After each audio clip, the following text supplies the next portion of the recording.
नमस्कार दोस्तों, कैसे हैं आप लोग। उम्मीद करता हूं सभी लोग स्वस्थ होंगे और मस्त होंगे। स्वागत करता हूं आपका गौतम सीटेट क्लासेस में। तो चलिए मित्रों, आज की क्लास की बात करते हैं। आज जो हमारी क्लास है वो सीडीपी की क्लास है। और मित्रों, आज आपको करना क्या है, अपनी तैयारी चेक करनी है और स्कोर आपका होना चाहिए 10/10, क्योंकि 36 क्लासेस आप देख चुके हो सीडीपी की, और वो भी सारे नेगेटिव और पॉजिटिव से। और आप ये बात भी समझ चुके हो कि भाई नेगेटिव पॉजिटिव से ही सीटेट में बेड़ा पार होने वाला है। तो आप देखेंगे आपने कितनी तैयारी की है, और बाकी मैं जो समझाता हूँ वो तो आपको समझाऊंगा।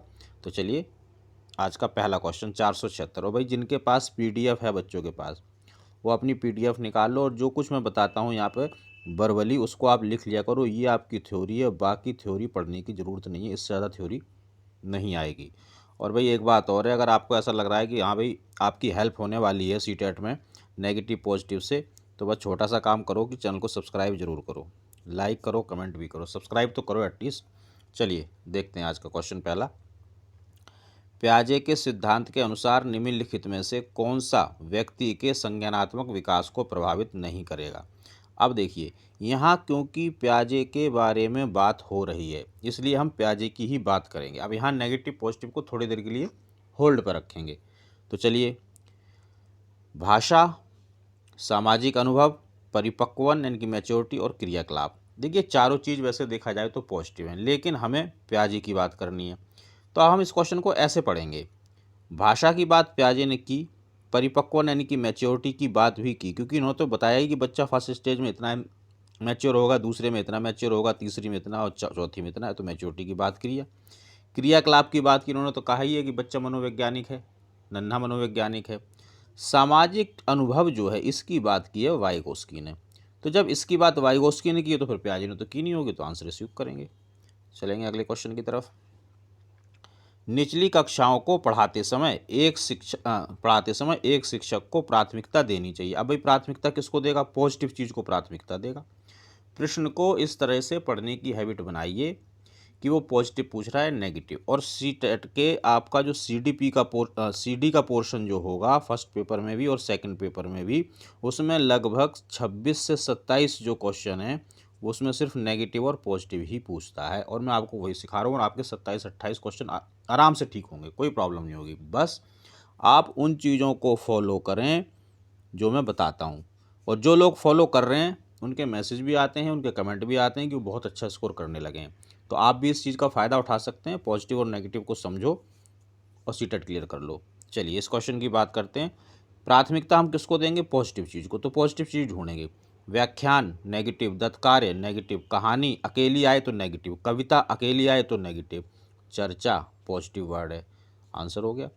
अब बताओ, इस सवाल में बहुत से बच्चे पता नहीं कितनी देर लगाते हैं, लेकिन अगर आप नेगेटिव पॉजिटिव जानते हो, देखो कितनी जल्दी आंसर आता है। Negative negative negative positive, answer 5 second लगे। क्वेश्चन था 60 सेकंड का।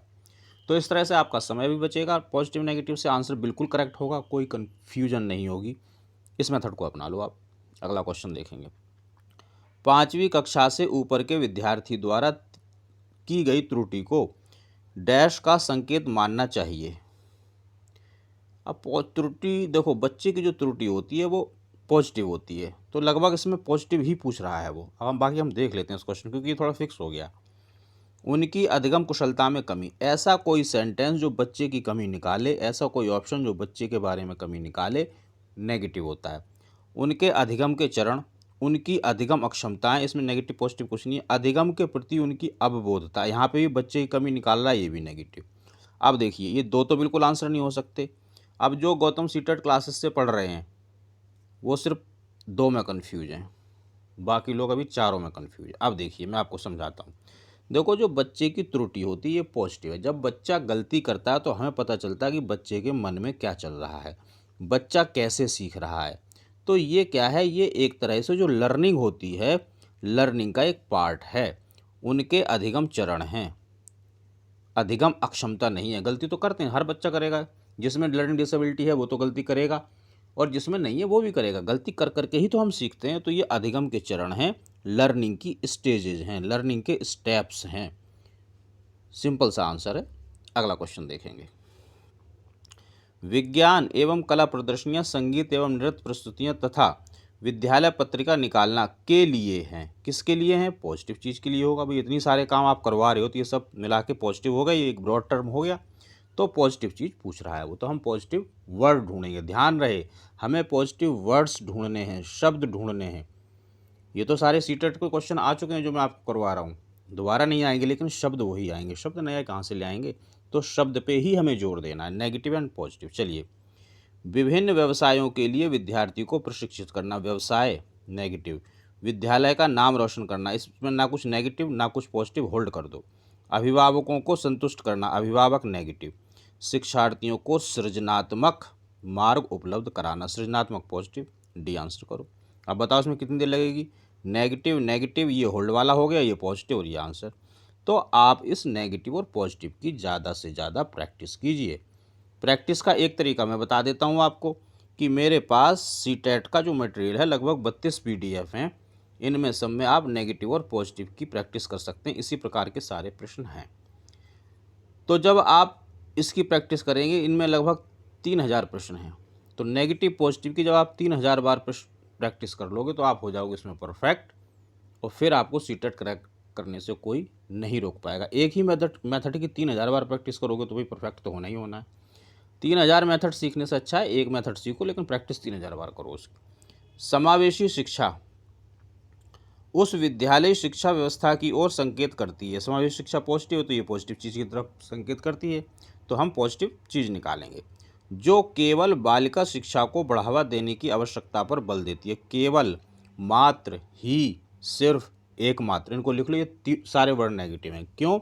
क्योंकि जो केवल है वो आपको बाउंड कर देता है, और जो मेरा बच्चा है वो 5 से 10 से 12 साल तक का बच्चा है, और ये बच्चा बाउंडेशन में रहना पसंद नहीं करता। सीटेट का सारा का सारा सिलेबस बच्चे के आसपास घूमता है, इसलिए हमें भी उसी के दिमाग से, उसी के स्तर पर जाके सोचना पड़ेगा, तब आंसर करेक्ट होगा। और वो कैसे करेंगे हम? नेगेटिव पॉजिटिव से। चलिए, केवल नेगेटिव, जो सभी निर्योग्य बच्चों को शामिल करती है। समावेशी शिक्षा निर्योग्य को शामिल कर लिया, अब बाकी बच्चों का क्या होगा? ऐसा कोई सेंटेंस जो एक तरफा जा रहा है, जो पक्षपाती है, वो नेगेटिव होता है, क्योंकि यहाँ सिर्फ निर्योग्य बच्चे की बात की। जो उनकी शारीरिक, बौद्धिक, सामाजिक, भाषिक या अन्य विभिन्न योग्यता स्थितियों को ध्यान में रखे बगैर सभी बच्चों को शामिल करती है। सभी बच्चे, अब इसमें हर बच्चा इंक्लूड हो गया, कोई पक्षपात नहीं है, सारे बच्चे इंक्लूड हो गए, तो ये पॉजिटिव है। जो विशेष आवश्यकता वाले बच्चों को विशिष्ट विद्यालयों के माध्यम से शिक्षा देने को प्रोत्साहित करती है। नहीं, देखो समावेशी शिक्षा का मतलब क्या है समझा देता हूँ कि देखो, पहले होती थी स्पेशल एजुकेशन, विशेष शिक्षा, जिसमें CWSN वाले बच्चे पढ़ते थे। इसके बाद आई एकीकृत शिक्षा। एकीकृत शिक्षा में एक ही विद्यालय था, 2 कमरे थे, एक में नॉर्मल बच्चे पढ़ते थे, एक में CWSN वाले या डिसेबल बच्चे पढ़ते थे। फिर लोगों ने कहा भाई इनको साथ साथ ही पढ़ाओ, क्योंकि ये बाद में तो इन बच्चों को समाज में एक साथ आना ही है। फिर ये जो बीच की जो दीवार थी उसको ख़त्म कर दिया गया, और एक ही क्लास के अंदर इसमें नॉर्मल बच्चा भी पढ़ रहा है आपका, और जो डिसेबल बच्चा है या जो CWSN वाला है वो भी पढ़ रहा है ना। उनकी जो इनकी शारीरिक, बौद्धिक, सामाजिक, भाषिक जो योग्यताएं हैं उनको ध्यान में रखे बगैर, यानी कि ऐसा नहीं करना आपको, अरे ये तो डिसेबल, इसको हम नहीं पढ़ाएंगे, सब बच्चों को पढ़ाना, यही समावेशी शिक्षा है। आंसर करेंगे सी। बाकी इसको मैंने कई बार बताया भी है समावेशी शिक्षा के बारे में। अगर क्लासेस आप सीरियल वाइज देखेंगे, सीरियल वाइज देखो, स्किप किए बिना देखो क्लास को, तो आपको नेगेटिव पॉजिटिव समझ में आएगा, और थ्योरी में जो सीटेट में आता है वो पूरा समझ में आएगा, क्योंकि मैं सारी चीज़ों को समझा के चलता हूँ। चलिए, अधिगम निर्योग्यता वाले बच्चों की प्रगति का निरीक्षण करने के लिए निम्नलिखित में से कौन सी पद्धति उपयुक्त होगी? तो जो पॉजिटिव पद्धति है वो उपयुक्त होगी। पढ़ लेते हैं। केस स्टडी, इसमें मैंने कभी ना तो नेगेटिव बताया ना पॉजिटिव, तो आप इसको नेगेटिव पॉजिटिव ना करें। घटनावृत्त अभिलेख, होल्ड पर रखो। व्यवहार रेटिंग स्केल, होल्ड पर रखो। संरचित व्यवहार परक अवलोकन, ये अवलोकन जो शब्द है ना, ये लगभग पॉजिटिव होता है, तो इसके साथ हम चलेंगे। देखो, संरचित व्यवहार परक, अब क्योंकि बच्चा अधिगम निर्योग्य है तो इस बच्चे के व्यवहार का आपको अवलोकन करना पड़ेगा। प्लस जो संरचित, यानी कि जो आपने उसका अवलोकन किया और अवलोकन करने के बाद जो उसकी एक फाइल बनाई, उस फाइल के अंदर जो उसके अभिलेख हैं उनको देखना पड़ेगा। और ये जो फाइल होती है इसे हम पोर्टफोलियो कहते हैं, और ये इसका ही हिस्सा है, 4th का। तो जब ये पॉजिटिव है तो पॉजिटिव को आंसर करो।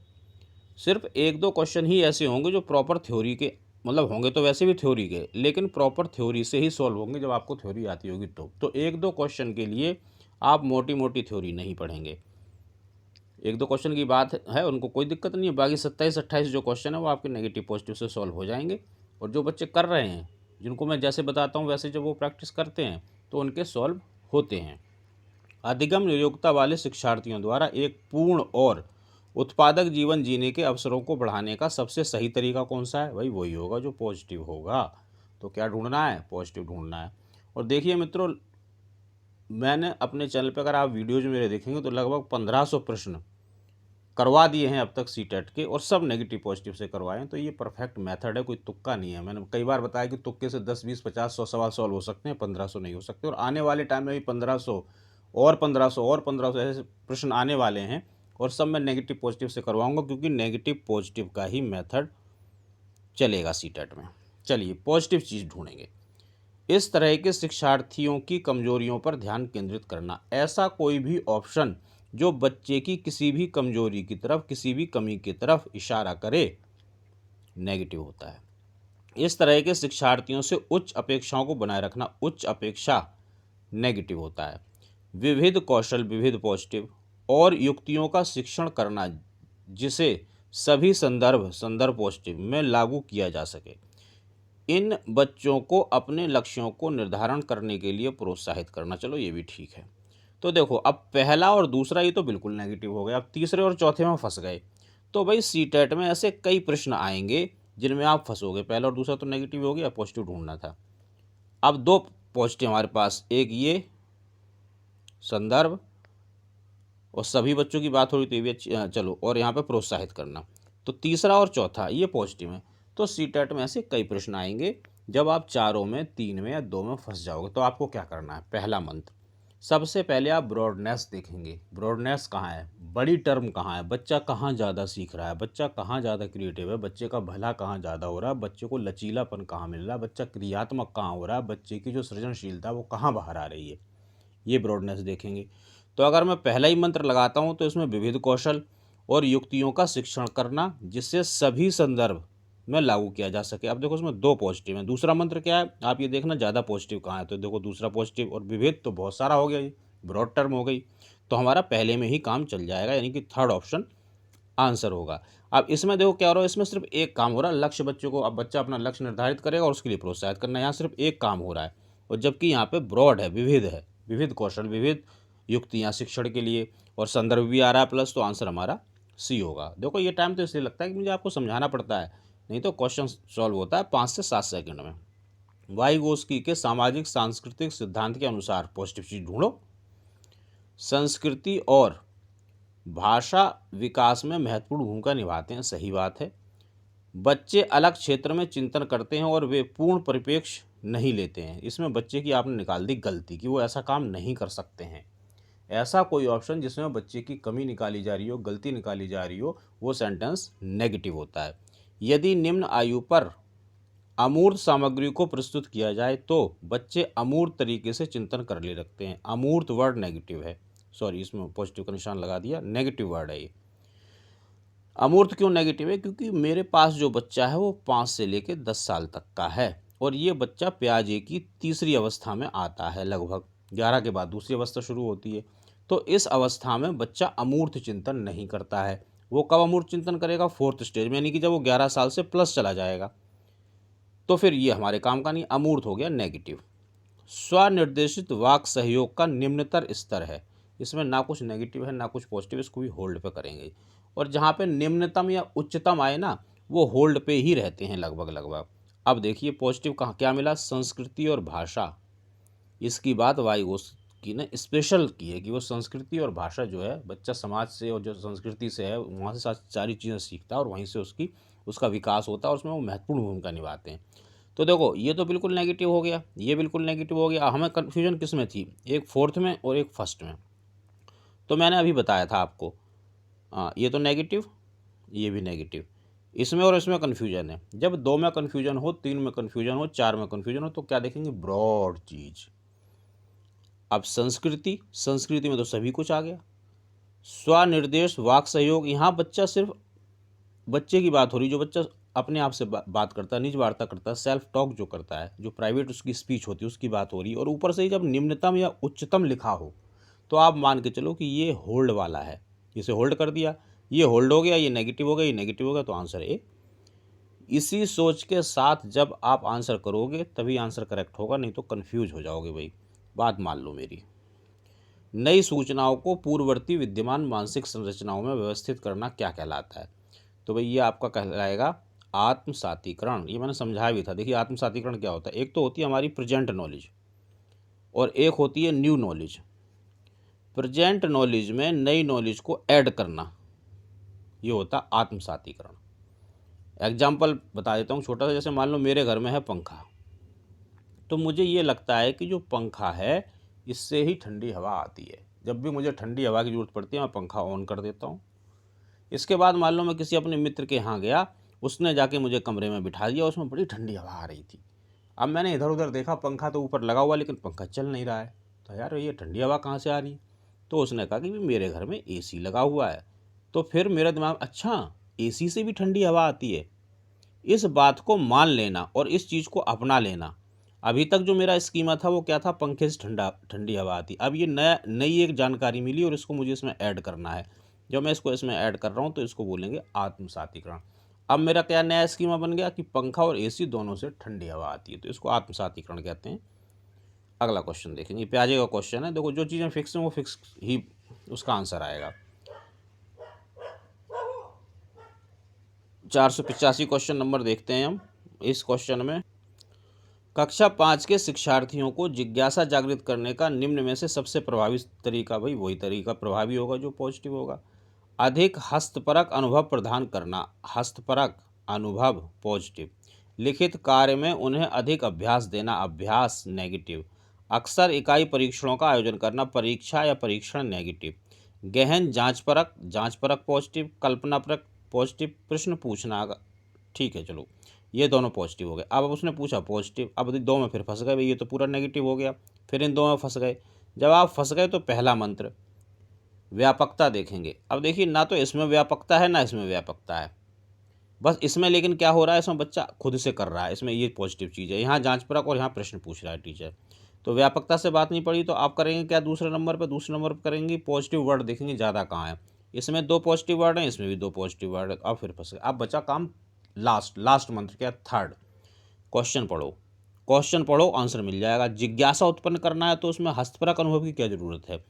जांचपरक और कल्पनापरक, कल्पना वाले प्रश्न पूछो तभी तो बच्चा जिज्ञासु बनेगा, अपनी कल्पना को पर देगा। तो आंसर हो गया फोर्थ।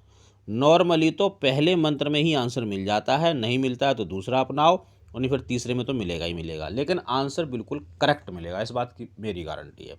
तो मित्रों ये आज की क्लास थी, उम्मीद करता हूँ आपको अच्छी लगी होगी। और भाई कमेंट करके अपना स्कोर बताओ, मुझे ही पता चलना चाहिए कि आपकी तैयारी क्या चल रही है। बाकी सीटेट से रिलेटेड आपको कोई दिक्कत है आप मुझसे पूछ सकते हैं, नोट्स लेने हैं, पीडीएफ्स लेना है, कुछ भी XYZ गाइडेंस लेना है, आई विल हेल्प यू। तो आप मुझे मैसेज करें, मैं जब भी मैसेज देखूंगा उसका जवाब जरूर दूंगा। चलिए मित्रों मिलेंगे अगली क्लास में, तब तक आप लोग स्वस्थ रहिए, मस्त रहिए और मेहनत करते रहिए।